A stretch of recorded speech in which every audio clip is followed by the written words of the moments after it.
जय हिंद दोस्तों। AKP1 YouTube channel पर आप सबका स्वागत करते हैं। इस वीडियो में हम बताने वाले हैं कि बिहार भूमि सुधार अधिनियम 1950 एवं डिविजनल सर्वे एवं बिहार सर्वेक्षण 2024 जो चल रहा है इसके बारे में विस्तार पूर्वक। और अगर आपको वीडियो पूरा देखना है, भूमि से संबंधित पूरी जानकारी चाहिए, तो हम अपने चैनल पे 1 घंटा का एक वीडियो बनाए हैं जिसका लिंक हम डिस्क्रिप्शन बॉक्स में दे देंगे। वहाँ पे जा करके आप देख सकते हैं, जिससे भूमि के बारे में संपूर्ण जानकारी आपको हो जाएगी। अब हम लोग चलते हैं बिहार भूमि सुधार अधिनियम 1950 के बारे में। इसमें क्या है कि जैसे ही हमारा देश आज़ाद हुआ तो हम लोग सभी जानते हैं कि आज़ादी से पहले जमींदारी प्रथा हुआ करता था। तो जमींदारी प्रथा के समय कुछ जमीन जो था रैयतों को सही था, मिला हुआ था, और बहुत सारे जमीन था जो जमींदार के अंतर्गत होता था। तो जमींदार लोग क्या सोचा कि अब तो मेरा शासन रहेगा नहीं, अंग्रेज लोग जा रहे हैं, तो उन्होंने अपने जमीन को जैसे तैसे जिसको मन उसको बिहार में ही दे दिया गया इलीगल तरीका से। तो जैसे ही हमारा देश आज़ाद हुआ तो जमींदार हमारा बन गया कौन? बिहार सरकार बन गया जमींदार। तो बिहार सरकार बोला कि ऐसा कीजिए कि जितने भी किसान और रैयत हैं, जितने भी हमारा राज्य के नागरिक हैं, सबसे बोलिए कि जमीन संबंधित रिटर्न फाइल करेंगे। क्या होता है रिटर्न फाइल? कि जो आप पहले राजस्व संबंधित या किसी प्रकार के जमीन से संबंधित पेपर है उस सरकार को दीजिए। फिर सरकार तय करेगी क्या करना है नहीं करना। सरकार को सारे लोग पेपर दिए। इस आधार पर सरकार ने जमीन को 2 भागों में बांटा, सरकारी जमीन और गैर सरकारी जमीन, जिसके बारे में हम वीडियो में आगे बहुत विस्तार पूर्वक बताए हैं। अगर आपको ये वीडियो अच्छा लग रहा है तो चैनल को जरूर सब्सक्राइब कर दीजिएगा। और इस चैनल पर आपको शेयर मार्केट से संबंधित और साइबर क्राइम से संबंधित और बिहार पुलिस से संबंधित सभी प्रकार के संपूर्ण जानकारी दी जाएगी, इसलिए बेल आइकन को भी जरूर दबाइएगा। तो चलिए अब आपको विस्तार पूर्वक आगे हम इस वीडियो में बताते हैं। देखिए, जब जमींदारी प्रथा को समाप्त किया गया तो जमीन के बारे में निर्णय लेने के लिए और सर्वे करने के लिए बिहार सरकार के अधिकारी नियुक्त किए गए। तो सबसे पहले हम अधिकारी को 2 भाग में जानेंगे, एक जमीन का सर्वे अधिकारी और एक जमीन का देखरेख करने वाले अधिकारी। तो सबसे पहले जमीन का सर्वे अधिकारी के बारे में जान लीजिए। जो अभी वर्तमान में जो सर्वे हो रहा है इसी प्रकार के उसमें भी अधिकारी। पहला लिपिक, जो सबसे ऊपर में जो जिला लेवल पर जो जमीन सर्वे संबंधी अधिकारी होते हैं उनको बंदोबस्त अधिकारी बोलते हैं या एसओ बोलते हैं, सेटलमेंट ऑफिसर, इनको एसओ भी बोला जाता है। और जो अंचल लेवल पर या कहीं के अनुमंडल लेवल पर जो अधिकारी होते हैं उनको एएसओ बोला जाता है। ये भी जमीन के सर्वे संबंधित सारा काम। इनके बाद जो अधिकारी होते हैं उनको बोलते हैं कानूनगो। के बाद उनके नीचे जो होते हैं अमीन, जो ग्राम स्तर पे प्रत्येक ग्राम के लिए 1 या 2 अमीन या 2-3 ग्राम के मिलाकर एक अमीन दिया जाता है गांव का एरिया के अनुसार, ताकि उस गांव का सर्वे का काम आसानी से हो सके। तो अमीन होते हैं। मूल काम जमीन सर्वे में अमीन ही करते हैं धरातल पे। इसके बाद लिपिक, जो लिखने के काम करते हैं कि हाँ इसमें इतना ये कागज है, इतना ये कागज है, ठीक है। जमीन के देख रेख करने वाले अधिकारी, देखिए जिला लेवल पर जो अधिकारी होते हैं उसको DCLR बोलते हैं, मतलब deputy collector of land reform. मतलब जमीन से संबंधित जिला पर जो पावर होता है जिला स्तर पे वो DCLR। इसके बाद सर्किल ऑफिसर अंचल स्तर पर होते हैं, जो जमीन का देख रेख करते हैं, जमीन संबंधित सारे अधिकार उनके पास होता है। इसके बाद 2-3 राजस्व ग्राम को मिलाकर के एक अंचल निरीक्षक होते हैं, ठीक है। और प्रत्येक पंचायत के लिए एक राजस्व कर्मचारी होते हैं, ठीक, जो सभी रसीद, मालगुजारी रसीद वगैरह सारा कुछ काट कूट करके वो देते हैं। इस प्रकार से जमीन के संबंध में बिहार में भूमि संबंधी अधिकारी हैं। अब देखिए, जब बिहार भूमि सुधार अधिनियम 1950 बना तो सबसे पहले वो क्या किया गया, उसमें कुछ नियम बनाए गए जिसमें कहा जमीन को 2 पार्ट में आप बांट सकते हैं, क्योंकि जमींदार जो है बिहार सरकार हो गया। इसको में क्या किया गया कि सरकारी जमीन और गैर सरकारी या आम जनता की जमीन 2 पार्ट में बांटा गया। सरकारी जमीन कौन कौन कहा गया? गैर मजरूआ आम जमीन बिहार सरकार घोषित कर दिया गया। गैर मजरूआ खास या मालिक गैर मजरूआ जमीन, ये भी बिहार सरकार घोषित कर दिया गया। कैसरे हिंद जमीन जो पीछे खतियान में आपको बताए हैं वो भी बिहार सरकार घोषित कर दिया गया। जिला पार्षद का जमीन जो जिला में होता था, खास महल जहाँ पे अंग्रेजों का जो घर वगैरह हुआ करता था वो सब, उस जमीन, ये सब जमीन को बिहार सरकार घोषित किया गया। और जितने भी जमीन था उन सबको, केवल इस प्रकार के जमीन को छोड़ करके रैयती जमीन जो किसान के नाम से खतियान बना, वो जमीन जो है रैयती जमीन जो है आदमी के रहा। बकास जमीन जो जमींदार का मूल जमीन हुआ करता था, वो जमीन वो जमींदार का ही रहा। सिकमी या बटाईदार जमीन, इसमें थोड़ा सा लफड़ा है। क्या लफड़ा है बता देते हैं। सिकमी या बटाईदार जमीन में कहा गया कि जो जमीन, जैसे मान लिया जाए कि राम सिंह के नाम से जमीन है और श्याम सिंह का जमीन के नाम से खतियान बन गया, जिसको कहा गया सिकमी खतियान, तो श्याम सिंह का जमीन नहीं रहेगा बल्कि मूल अधिकार राम सिंह का ही रहेगा। अर्थात बटाईदार का कोई अधिकार नहीं रहेगा, राम सिंह का ही रहेगा। तो ऐसे जमीन में क्या किया है कि बाद में लोग अपना मोटेशन करा लिए अपने ही नाम पे, कोई अपना अपना पैरवी जो भी कहिए लगा करके। तो जिसका मूल जमीन था वो कहा गया उसमें कि नहीं, जिसका मूल जमीन है उसी को रहेगा, बिहार भूमि सुधार अधिनियम। तो इस प्रकार से जमीन को आजादी के बाद बांटा गया। इसके बाद सर्वे हुआ, मतलब रिविजनल सर्वे आजादी के बाद। उस सर्वे भी इसी प्रकार से किया गया। वो केवल इसीलिए किया गया कि जो कैडेस्ट्रल सर्वे में जो जमीन बिहार सरकार था उसको अलग किया गया, जो जमीन किसान का था अलग किया गया, मतलब एक डिवाइडेशन किया गया। ठीक है, अब हम लोग सर्वे के काम पे आते हैं। अब देखिए, बिहार विशेष सर्वेक्षण 2024 प्रारंभ जो हुआ 20/8/24 से, इसके बारे में समझिए। बिहार सरकार ने इस जमीन के सर्वे के लिए 2 प्रकार के डिवाइडेशन किया है। पहले क्या किया गया है, इसमें जो है 22 प्रकार का फॉर्म जमा करना है। देखिए, इसमें 22 प्रकार के फॉर्म जमा करना है। देखिए यहाँ पे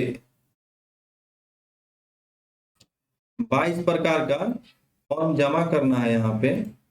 देखिए दोस्त कि हम आपको सर्वे से संबंधित अभी तक आजादी से पहले, आजादी के बाद तक सारा कुछ बता दिए, जिसमें हम बताएं आपको कैडेस्ट्रल सर्वे सबसे महत्वपूर्ण है, जिसको आरएस सर्वे बोलते हैं। और उससे संबंधित जो नक्शा होता है उसको आरएस खतियान बोला जाता है। और उससे संबंधित जो खतियान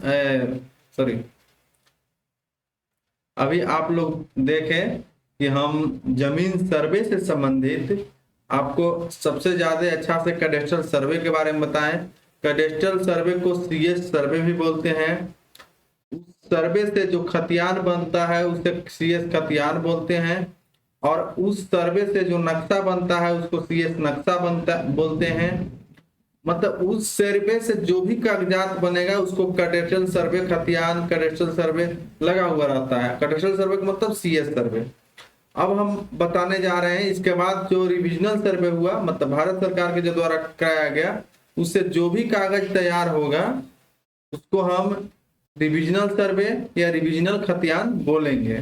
ठीक है, तो रिविजनल सर्वे या रिविजनल नक्शा के बारे में बता दिए कि जो सर्वे के बाद आजादी के बाद वो उसको बोलते हैं आरएस, या जैसे अगर नक्शा देखेंगे तो आरएस नक्शा, खतियान देखेंगे तो आरएस खतियान। जैसे आप खतियान देखते होंगे ऑनलाइन तो उसमें आरएस और सीएस दोनों लिखता है। तो आरएस के मतलब नया वाला सर्वे और सीएस के मतलब पुराना वाला सर्वे, ये है उससे रिलेटेड। अब हम लोग चलते हैं बिहार सर्वेक्षण 2024 के बारे में जानते हैं थोड़ा डिटेल से।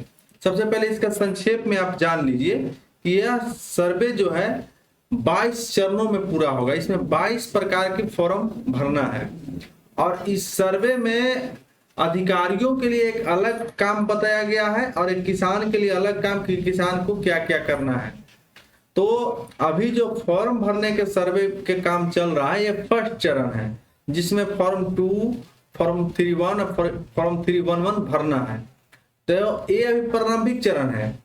अधिकारी का काम है कि हर काम को ग्रामीणों को बताना, मतलब फर्स्ट चरण में अधिकारी का काम है उद्घोषणा करना, ग्राम सभा करना, जो किया जा रहा है। ठीक है, और फॉर्म भर के मांगा जा रहा है। जैसे फॉर्म भर के जमा कीजिएगा तो क्या होगा कि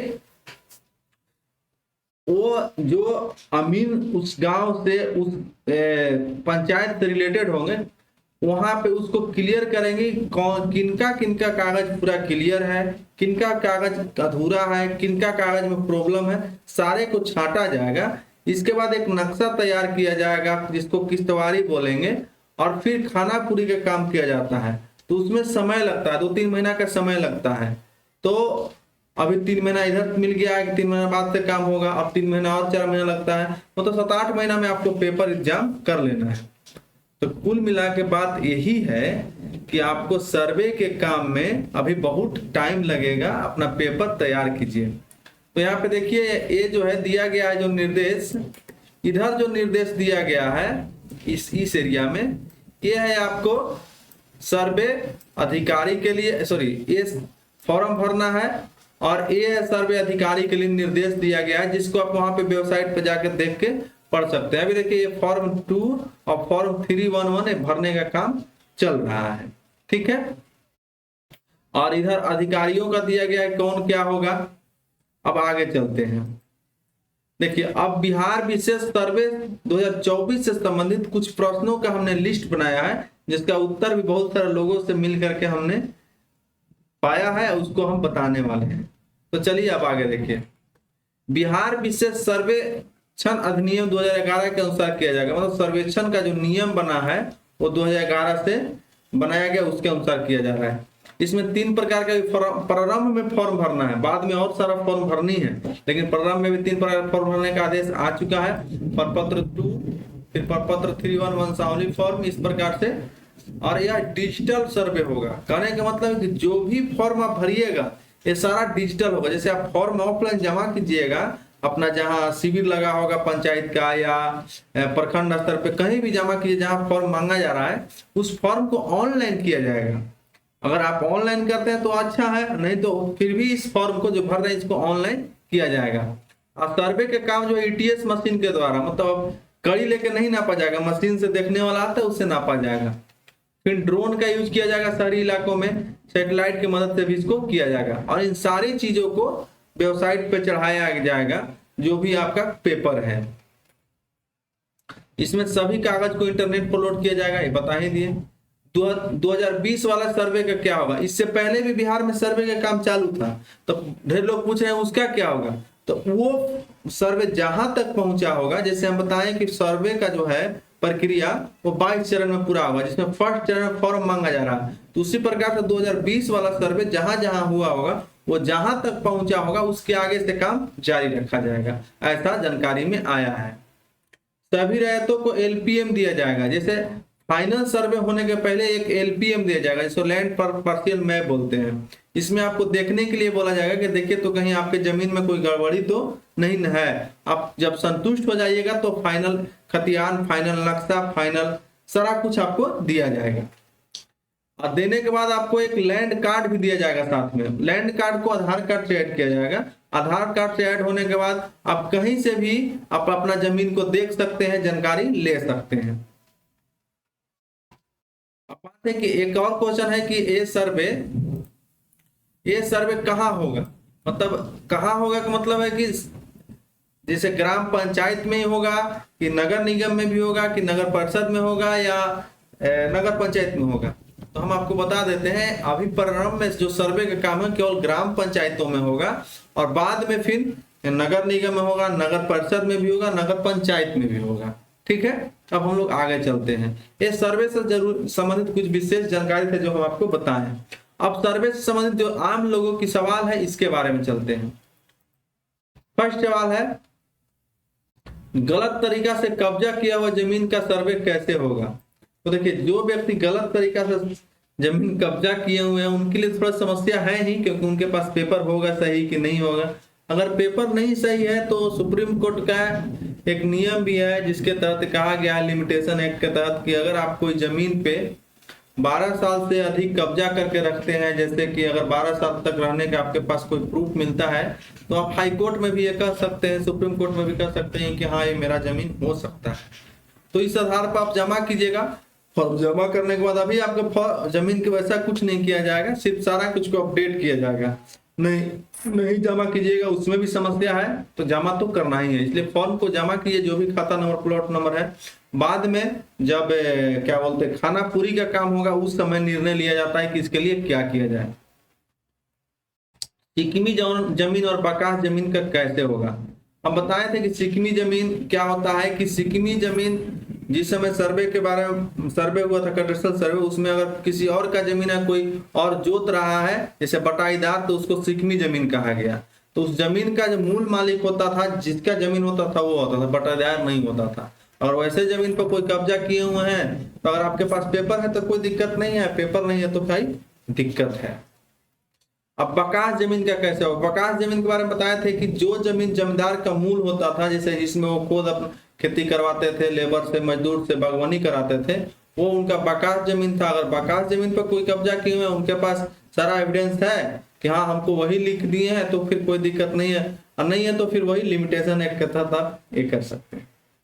दखल खारिज नहीं हुआ उसका कैसे होगा। तो दखल खारिज नहीं हुआ उसका कोई दिक्कत नहीं है। उसका क्या है कि आप फॉर्म जो भी खाता नंबर प्लॉट नंबर है वो भर के दे दीजिए। उसमें एक कॉलम है जहाँ पे देना है कि राजस्व कितना लगता है, उसको खाली छोड़ दीजिए, जमाबंदी संख्या वाला खाली छोड़ दीजिए कॉलम। बाद में जब खाना पूरी का काम होगा उस समय आपको सारा कुछ चेक करके उसमें आपको नया खतियान बना दिया जाएगा।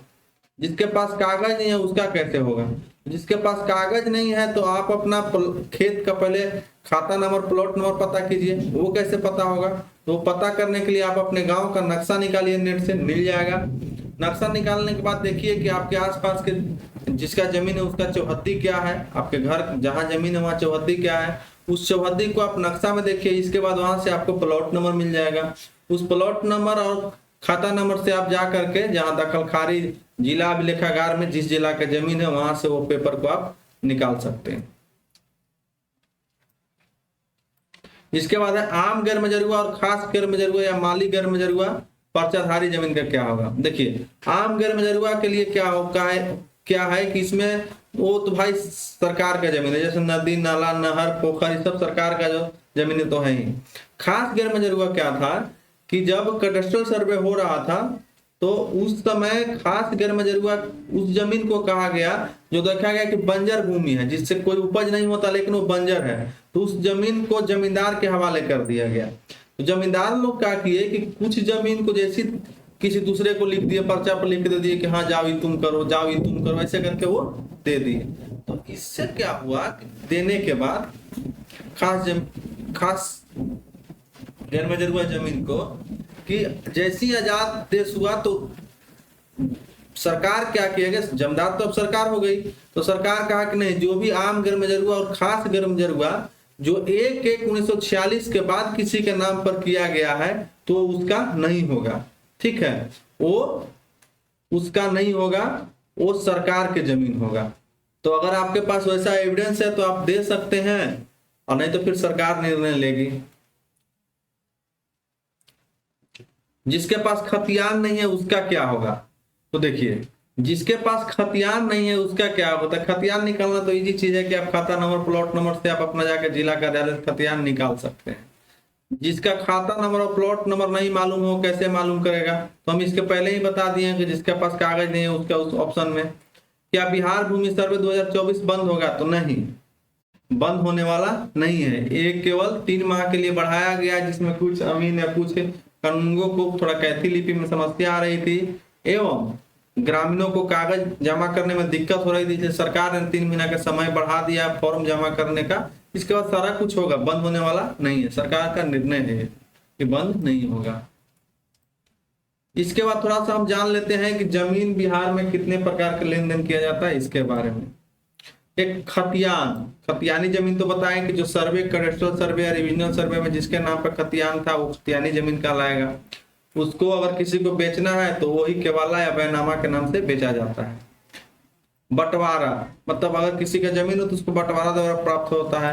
बदलेन मतलब इधर उधर, हम आप मेरा जमीन ले लीजिए हम आपका जमीन लेंगे, इस रूप में। कोर्ट के आदेश, किसी जमीन पर केस चल रहा है तो उस जमीन को कब्जा करने के लिए या जो कोर्ट के आदेश आता है वो कोर्ट के आदेश से होता है। दान पत्र, कोई किसी को जमीन दान किया। केवाला या बैनामा वही खरीद बिक्री।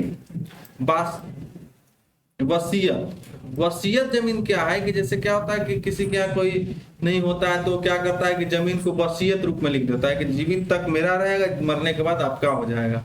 जिसे वास्कित जमीन भी सॉरी इस वसीयत या इसको बख्शीश भी बोला जाता है।